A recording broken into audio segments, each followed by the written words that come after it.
Ես ցավում եմ, որ մենք համանրական դատարանի դատավորների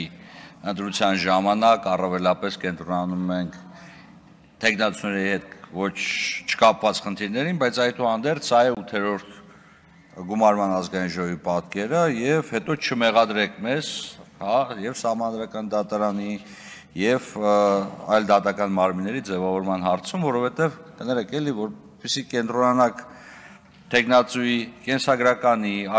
անցած ուղու, մասնագիտական որակների, ժողովրդավարական արժեքների նկատմամբ վերաբերմունքի հարցերի վրա կենտրոնանում եք այնպիսի հարցերի վրա, որոնց տեխնացուն չկարող որից եղանակով պատասխան տալ։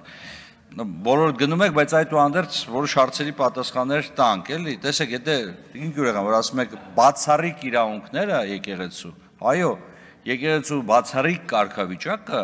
Սահմանադրորեն ամրագրված է, բայց այդ բացառիկությունը նաև պահանջում է,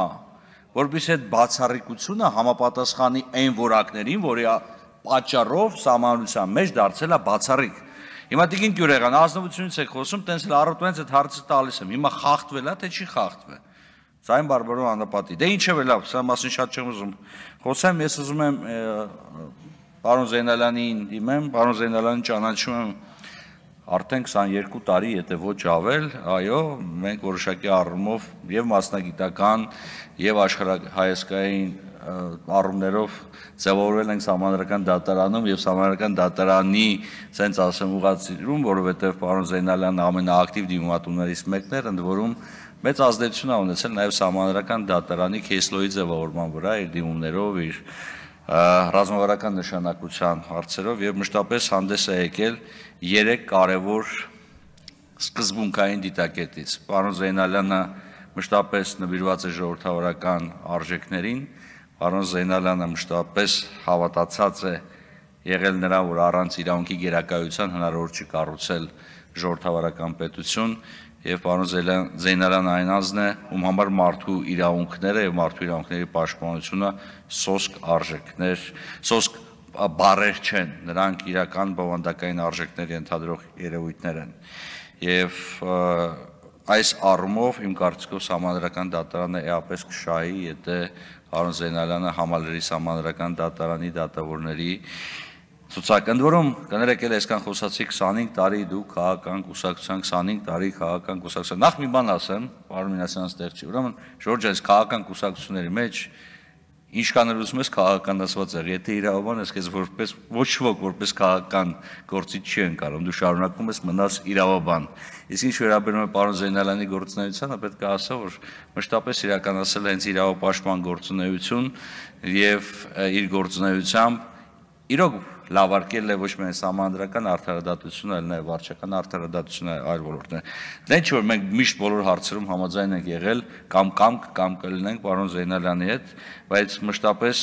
խոսքը վերաբերում է ժողովրդավարական բանավեճի, իսկ ժողովրդավարական բանավեճը, ժողովրդավարական իրավական բանավեճը շատ կարևոր է համանդրական դատարանում արդյունավետ արդարադատություն իրականացնելու համար։ Ամեն ինչ ասացիք, բայց չասացիք, որ պարոն Զեյնալյանը падգամավորել է, այսինքն օրենսդիր գործընթացել է ծանոթ, կարողանա նաև մեր գործընկերներից համանրական դատարանում նաև տեղեկացնի նրա մասին, թե ինչպես է ընդհանրապես այս քաղաքական գործընթացը վերածում իրավական գործընթացի։ Ինչևէ, դա ձեր իրավունքն է։ Շատ կարճ պետք է անդրադառնամ այդուհանդերձ պարոն Մինասյանի նշվածներին, տեսեք, եկեղեցի պետություն հարաբերություններ եւ բոլոր տեսակի օրենսդրական կարգավորումները հնչեցնել այստեղ։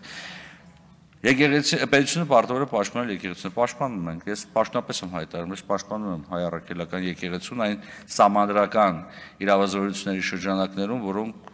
առկա են եւ համանրության մեջ եւ օրենսդրության մեջ։ Միանշանակ այն բոլոր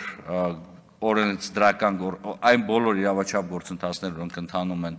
եկեղեցու շուրջ, պետք է պաշտպանության տակ գտնվեն, սա պետության պոզիտիվ հանձնառությունն է։ Բայց ես չեմ կարող հասկանալ ոնց է կարելի մեկնաբանել քաղաքական կյանքին մասնակցելու իրավունքը, դա կարևոր իրավունք է։ Քաղաքական գործընթացներ ղեկավարելու, քաղաքական գործընթացներ նախաձեռնելու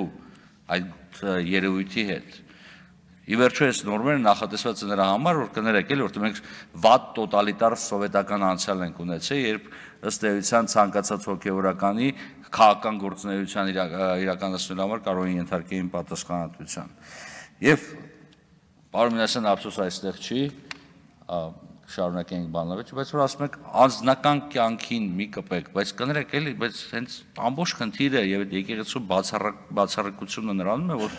բարձրագույն հոգեվոր առաջնորդը պետք է անձնական կյանք ոնց որ թե չունենա այդ առումով, էլի ոնց որ մենք ենք ընկալում։